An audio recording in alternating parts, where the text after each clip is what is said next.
بکھری ہوئی موجیں، سمندر کی طغیانی، آگے سمندر پیچھے فرعون، لہذا موسیٰ علیہ السلام کی قوم پکار اٹھی انا لمدرکون، مارے گئے کلا نہیں، ان معی ربی سیہدین، میرا رب میرے ساتھ ہے، راستہ دے گا، لاٹھی اٹھوائے گا، مار کا کہاں کا سمندر پہ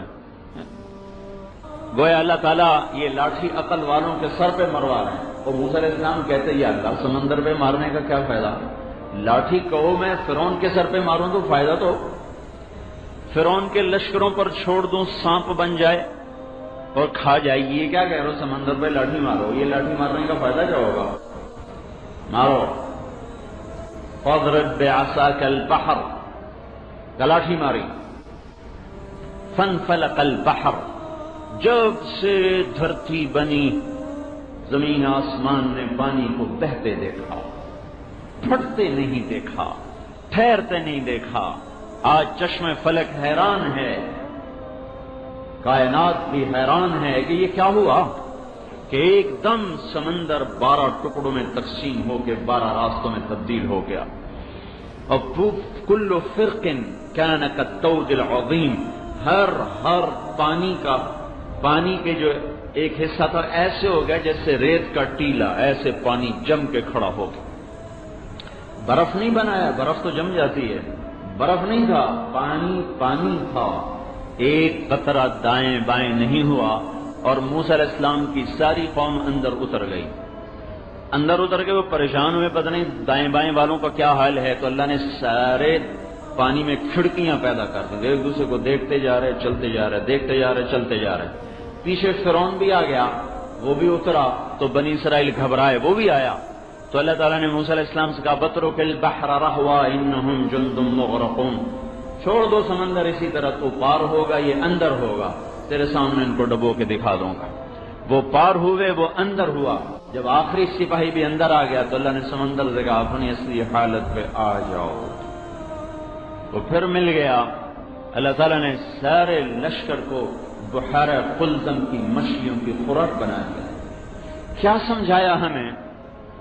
کہ کائنات کی بنی ہوئی چیزوں کے غلام مت بنو، اللہ کے غلام بنو جو یہ سب کچھ کر کے دکھا رہا ہے،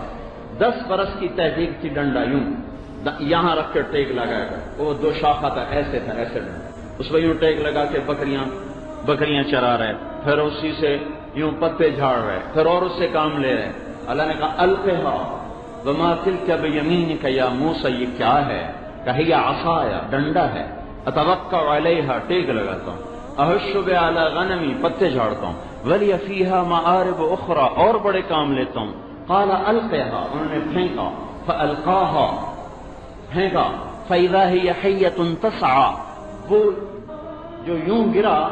تو یوں پھنکارتا ہوا سانپ بن کے اٹھا ایسے،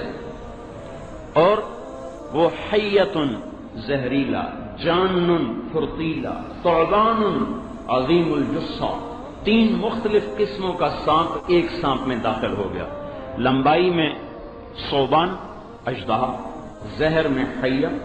اور پھرتی میں تیزی میں جان، چھوٹا سانپ تیز دوڑتا ہے، بڑا سانپ تیز نہیں دوڑ سکتا، بڑا سانپ زہریلا نہیں ہوتا، حیہ زہریلا ہوتا ہے، تو زہر میں حیہ، پھرتی میں جان، بلندی لمبائی چوڑائی میں ثعبان، موسیٰ علیہ السلام بھاگے، کہا بھاگو نہیں، پکڑو، سنعیدھا سیرتھا الاولی، اسے پکڑو میں دوبارہ ڈنڈا بناؤں گا، جو ہاتھ لگا اللہ نے فوراً ڈنڈا بنا کے واپس کر دیا، ہمیں کیا سمجھا رہے ہیں، ارے میرے بندو دکان کے پابند بن کے مت چلو، میرے پابند بن کے چلو، نفع اللہ کی طرف سے آتے ہیں، نقصان اللہ کی طرف سے آتے ہیں، نفعوں کے پیچھے بھاگو نہیں، نقصان سے ڈر کے ہٹو نہیں، اپنے اللہ کے امر کو دیکھو، کہتا ہے کرو تو کرو چاہے نقصان ہو، کہتا ہے بچو تو چھوڑو چاہے نفع قربان ہو، ہم نہ نفع کے غلام، نہ نقصان کے غلام، نہ چیزوں کے غلام، نہ مادے کے غلام، نہ حکومت کے غلام، نہ قوم کے غلام، نہ وطن کے غلام، نہ نفس کے غلام، نہ بیوی کے غلام، نہ بچوں کے غلام، نہ پیسے کے غلام، نہ عہدے کے غلام، نہ پیشے کے غلام، نہ سیاست کے غلام، نہ پارٹی کے غلام، نہ سرداری کے غلام، نہ زراعت کے غلام، نہ تجارت کے غلام. ہم کسی چیز کے غلام نہیں ہیں، ہم صرف اللہ اور اس کے رسول کے غلام ہیں.